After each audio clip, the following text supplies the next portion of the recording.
December 1937. The city of Nanjing fell. Thousands of prisoners of war and civilians were lined up for immediate execution. Among the officers, one man stood out. He carried a traditional saber. He did not just lead, he personally acted as the executioner. In less than 6 weeks, this single officer beheaded more than 300 men. The orders from the high command were absolute: eliminate every trace of resistance. Soldiers rounded up the captives in groups. They forced the men to kneel on the cold ground. The sound of rifle fire and the rhythmic thrust of bayonets filled the air. But for this officer, the sword was the preferred tool. Mass killing ceased to be an act of war. It became a calculated mechanism of control. Why did a high-ranking officer choose to kill with his own hands? He had men to do the work. But for him, the blade was a matter of pride. This brutality was not a lapse in discipline.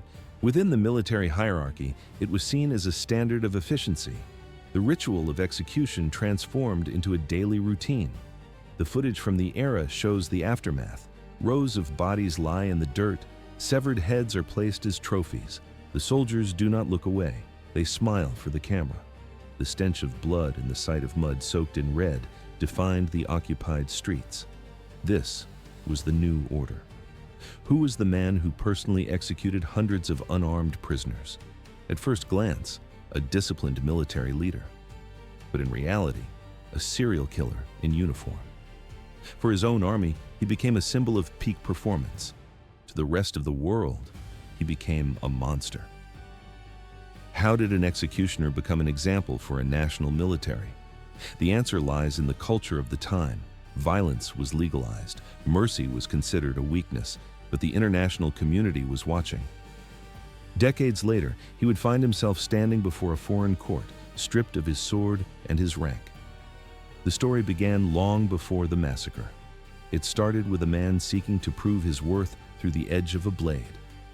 This is the origin of the executioner. Events accelerated, the war ended, and the hunters became the hunted. Justice moved slowly, but it was inevitable. The court delivered its verdict. March 1905. Tokyo. Gunkichi Tanaka is born into a nation in the middle of a feverish transition. Japan has just defeated China and Russia. The empire is no longer a student, it is a master of the region. The generation of the early 1900s grew up in a factory of soldiers. Militarism was not just a policy, it was the air they breathed. In schools, in the streets, and in every home, the message was clear. The soldier was the ultimate model of virtue. For a middle-class family like Tanaka's, the military was the only path to the top. How did they build a killer? It started with paper and ink. The Imperial Rescript on Education of 1890 was the foundation. Children memorized it until the words became instinct. Filial loyalty, total obedience, self-sacrifice for the emperor. These were not suggestions. They were pillars of a national identity. Tanaka enters a preparatory academy for officers. These schools were filters. They kept the strong and broke the weak. The regime was brutal. He undergoes rigorous physical conditioning and intensive academic drills, but the focus remains on the blade. Kendo and Jukendo are mandatory. The camera records the scene, rows of young men in heavy armor, wooden swords striking with mechanical precision. The saber was not just a sidearm, it was a link to the samurai past, redesigned for a modern killing machine. Cadets did not just learn to swing a sword, they learned a world view. Japan was morally superior. Asia was a territory to be civilized. Expansion was not a choice, it was a mission. Tanaka moves to the Imperial Military Academy. The first 2 years are spent in Osaka.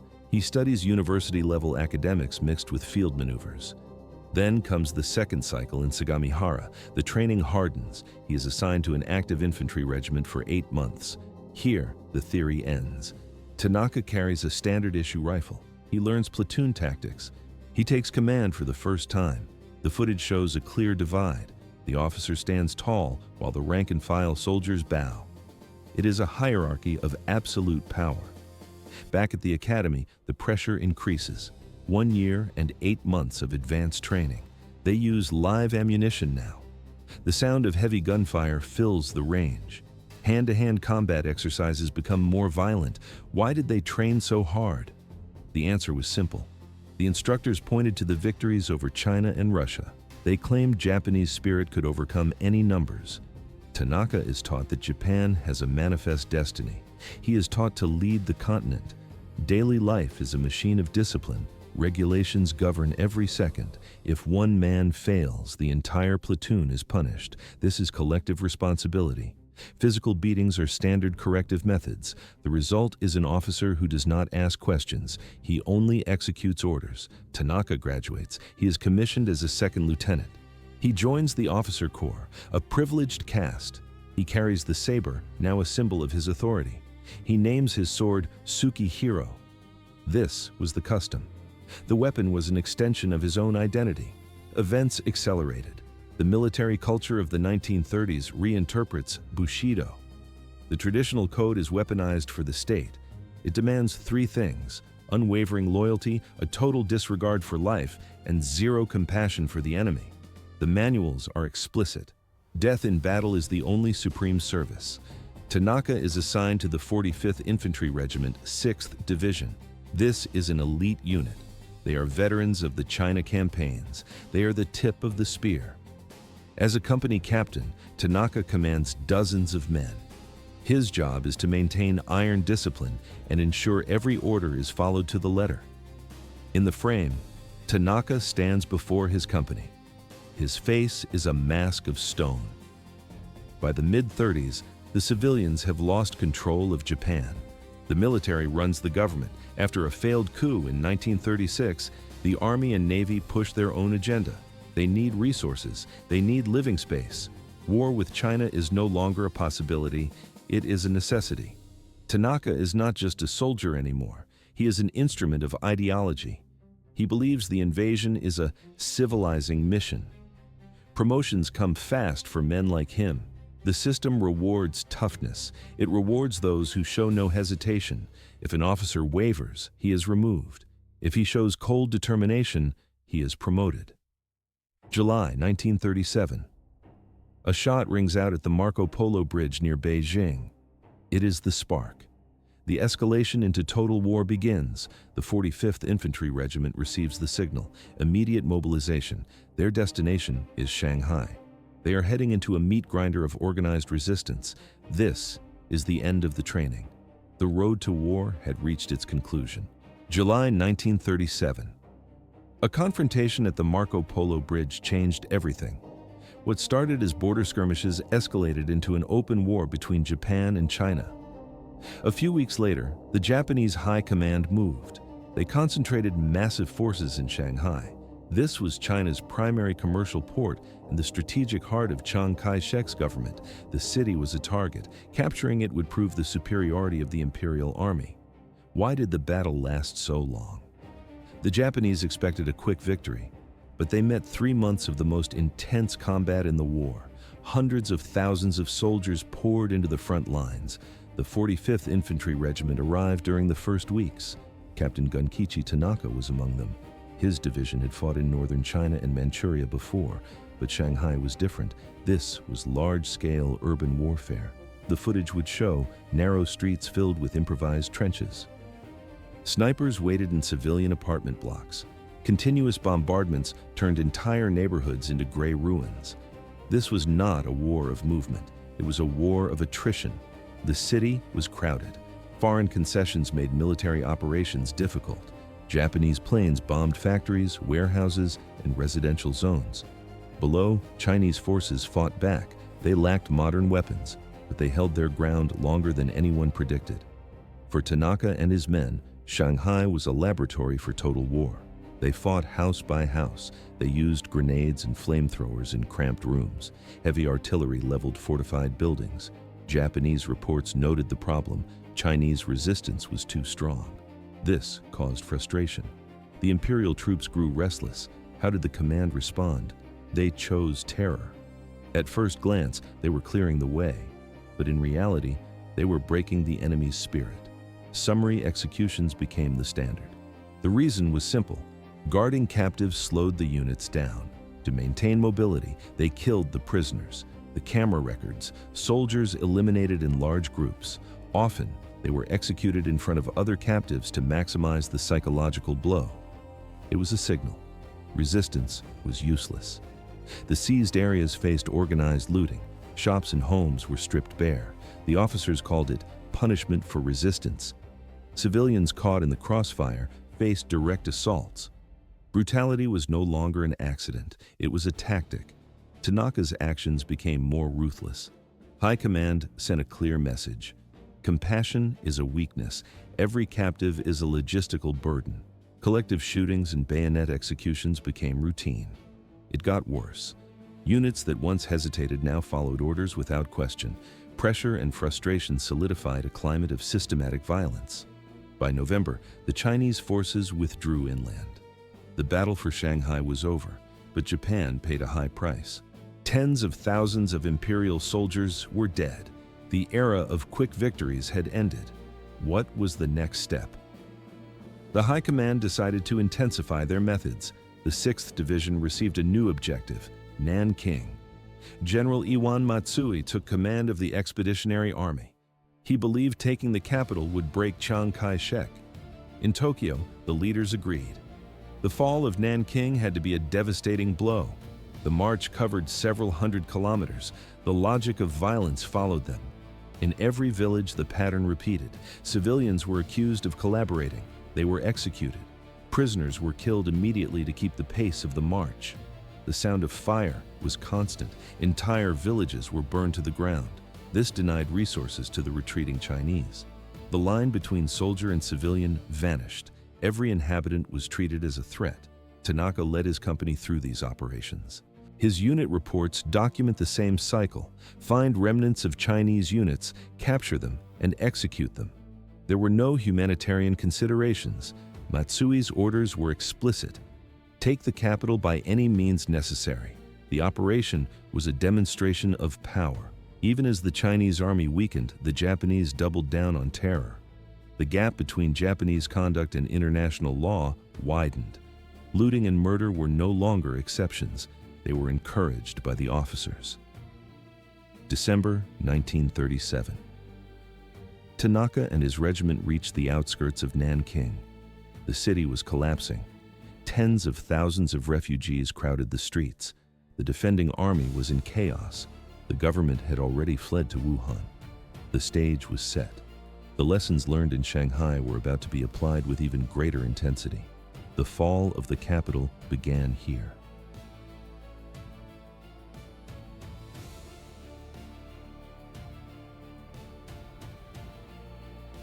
December 9, 1937, Japanese forces reached the outskirts of Nanking. The city served as the capital of the Republic of China and the seat of government since the late 1920s. Massive walls surrounded the perimeter. They were tall and thick, but the defense was a hollow shell. General Tang Shengji commanded tens of thousands of men. They were poorly equipped, exhausted, and demoralized after the crushing retreat from Shanghai. The numbers told a grim story. Japanese divisions outnumbered the Chinese defenders 2-1. The invaders brought heavy artillery and modern aviation. They had just gained fresh experience in brutal urban combat. That same day, the Japanese High Command issued a final ultimatum. Japanese aircraft circled the city. They dropped thousands of flyers from the sky. The message was clear: surrender immediately. If the city did not yield within 24 hours, a total offensive would follow. Tang Shengji rejected the proposal. The central government ordered him to hold the line. But there was a problem. Chiang Kai-shek had already evacuated his administration to Wuhan. Nanking was no longer a military bastion. It was only a political symbol. December 10th, the offensive began. The sound of heavy artillery fire filled the air. Airstrikes hit the city walls, residential neighborhoods, and military barracks. Projectiles slammed into densely populated areas. On the 12th of December, the defense collapsed. Tang Shengji ordered a general retreat to the west. The retreat was a disaster. There was no coordination. The camera records chaos in the streets. Some soldiers tore off their uniforms to hide among the civilians. Others were shot by their own Chinese units trying to stop the desertion. Tens of thousands of men were trapped. They were pinned against the banks of the Yangtze River. Within hours, they were prisoners. December 13th, Japanese divisions entered Nanking. There was no organized resistance left. The 6th and 116th Divisions marched through the main gates. They occupied the capital instantly. Nearly 250,000 civilians remained inside the walls. They were completely exposed. The initial priority was simple: eliminate the soldiers. Even those only suspected of being soldiers were targeted. Thousands were systematically executed. In the Chiaguan area, the massacre reached a peak. More than 50,000 prisoners were gathered. They were shot in successive rounds. The procedure was mechanical. Captives were forced to dig long trenches. Then, they were lined up in front of the pits. Machine guns opened fire. Anyone still moving was finished off with bayonets. The bodies were thrown into the river or buried in shallow graves. The distinction between soldiers and civilians vanished. Any male of fighting age was a target. Thousands were arrested in sudden raids. They were executed without a single trial. The civilian population became a target for indiscriminate repression. At the same time, looting began. Japanese troops broke into private homes and small businesses. They emptied warehouses of food and valuables. Government buildings were stripped bare. Urban order vanished. No police or civil authorities remained to intervene.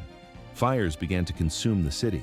Some started from the bombings. Others were set deliberately after the looting to cover the evidence.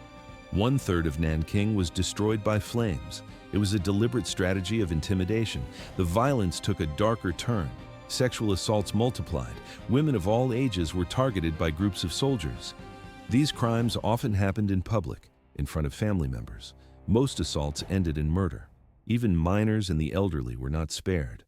How did the world find out? Foreigners remained in the city to witness the events.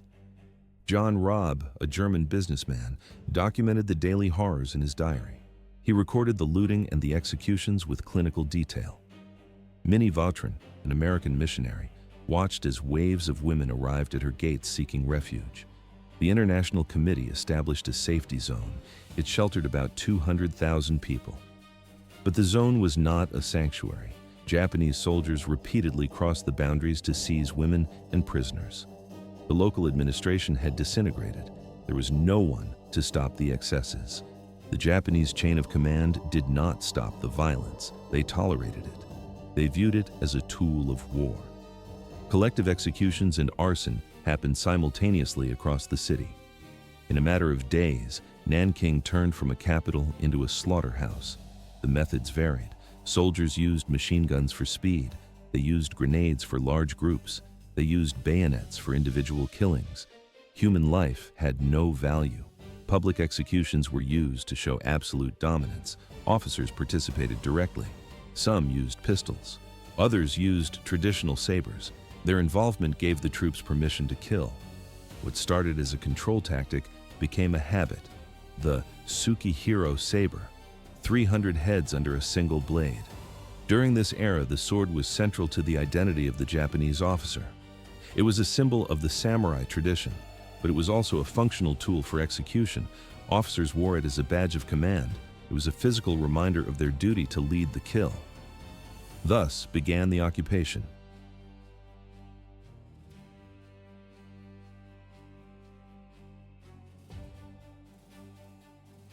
"300 victims.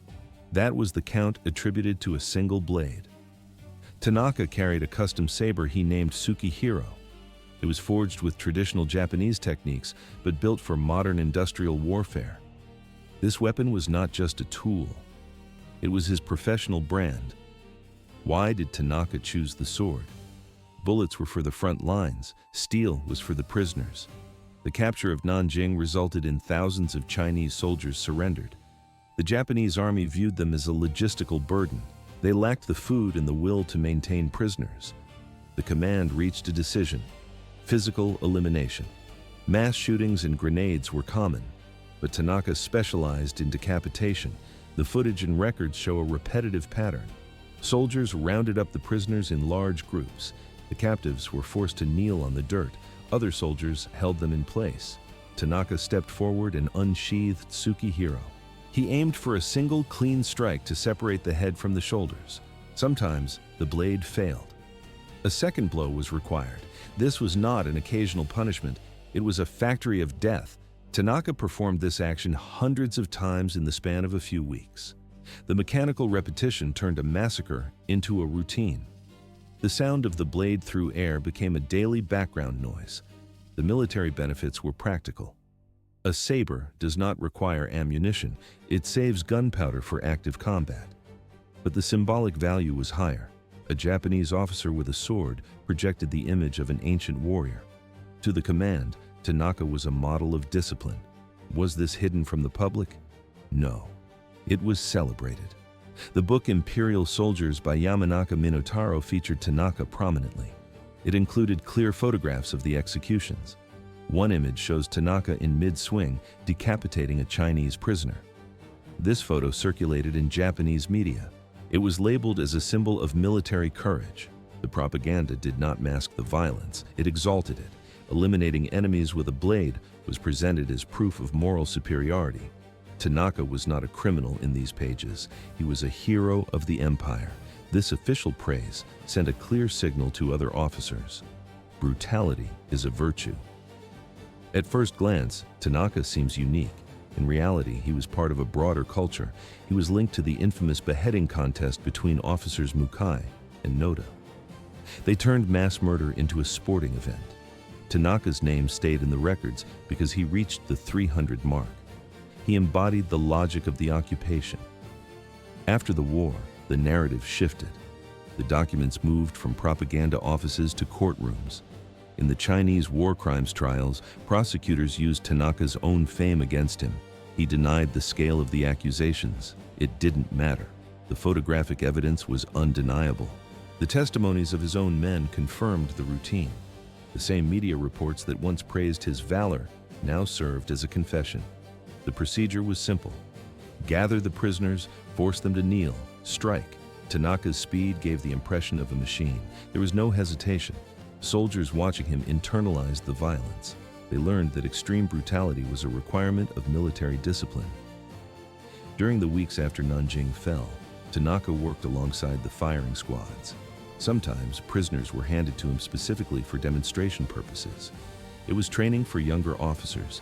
His name appeared in reports from the International Committee of the Safety Zone. Foreigners witnessed the results of Sukihiro's edge.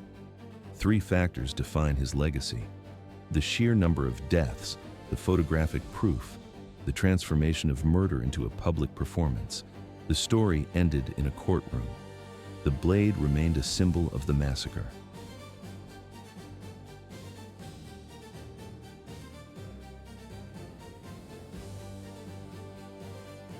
December 13, 1937.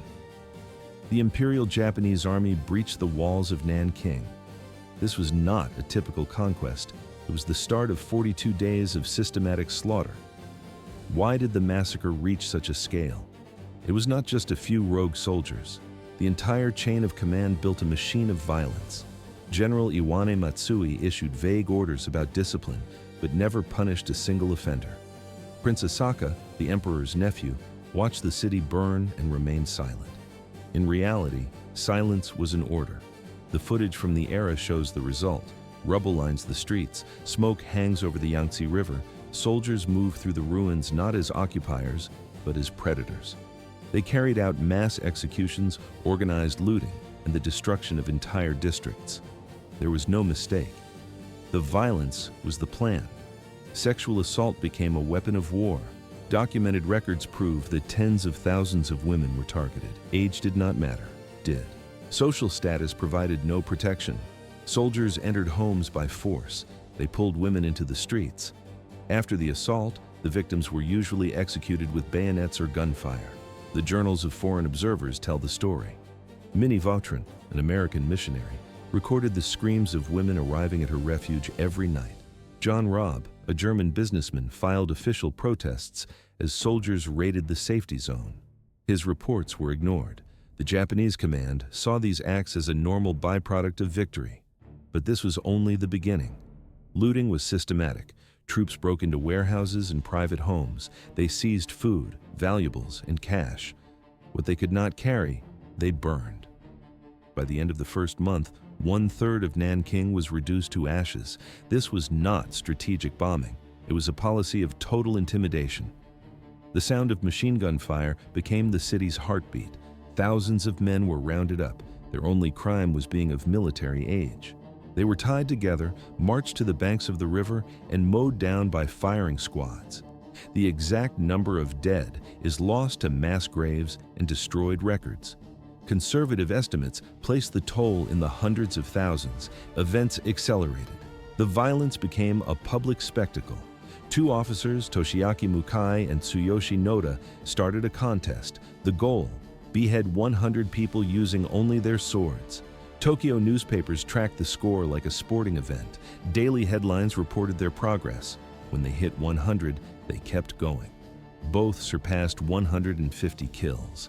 The press hailed them as heroes. Investigation later proved the victims were unarmed prisoners. But in 1937, the Japanese public celebrated the martial spirit of the executioners. The media focus then turned to Captain Tanaka. In publications like Imperial Soldiers, Tanaka was the model officer. His record: more than 300 individual beheadings. The camera shows him standing with his Sukihiro sword. He looks calm. He looks professional. To the military leadership, his efficiency was an asset. It got worse.